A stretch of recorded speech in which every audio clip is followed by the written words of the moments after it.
Okay, my name is Bobby Vaught. Don't forget to hit the subscribe button if you so choose. Down below, I'll put a link to lesson 1 of a series that I've done, up to 16 lessons now, and there'll be more coming at some point. I'll put a link to lesson 1 in the description below, everything you need to know to understand investing. And then lesson 1 has a link in the description to lesson 2, which has a link to lesson 3, and so on and so forth.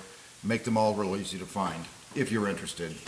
In my opinion, you will understand investing better than 99% of the people out there, if you're interested. Okay, so today's presentation is not about that. Two different parts of this channel. The first part is the investing side, which I just talked about. The second part has to do with, has a lot of political, social commentary on economics. Yesterday was about illegal immigration. Today we're going to talk about tax cuts, okay? You're going to hear, and you've already heard your entire life, the phrase, the way it's phrased, like giving tax cuts to the wealthy, or giving tax cuts to the rich, giving tax cuts to the middle class. Let's just be clear about something, okay? Tax cuts don't give anyone anything. Allow me to explain what I mean.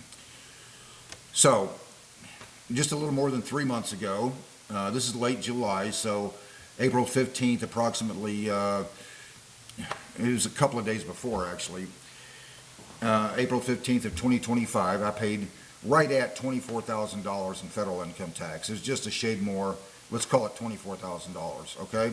My taxes can vary dramatically from one year to the next because it depends on how much capital gains tax it depends on how much capital gains I realized the year before. In investing, occasionally, sometimes you just have to bite the bullet. You just have to go, okay, this stock it did really well for me, but there's a reason I don't like it anymore, and I'm considering selling it and moving on to something else. Of course, that decision has to be taken into context with the capital gains, realizing a capital gains and the tax resulting from that. But in any event, so let's just make a scenario here so we can help illustrate. So $24,000 in taxes.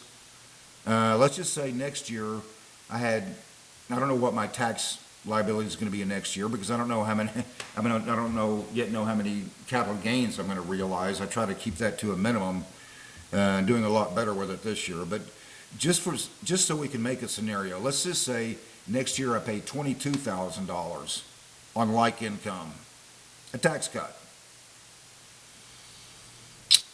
In left-wing, in low IQ, ignorant, pathetic, dumbass, philosophically bankrupt, oh, excuse me, I didn't mean to be rude. I meant leftist logic. In that scenario, I would have been given $2,000. Where's the check? No. In that scenario, took $24,000 from me, and then next year another $22,000. To call that a gift, it would be like saying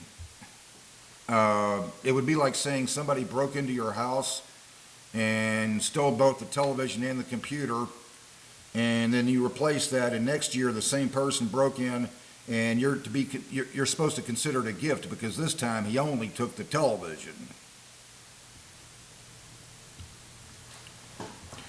Tax cuts don't give anyone anything. Government can choose to take less than before. No one yet has figured out how to give you that which was already yours.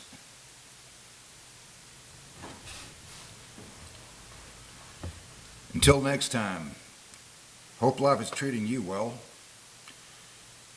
Hope you have a great day.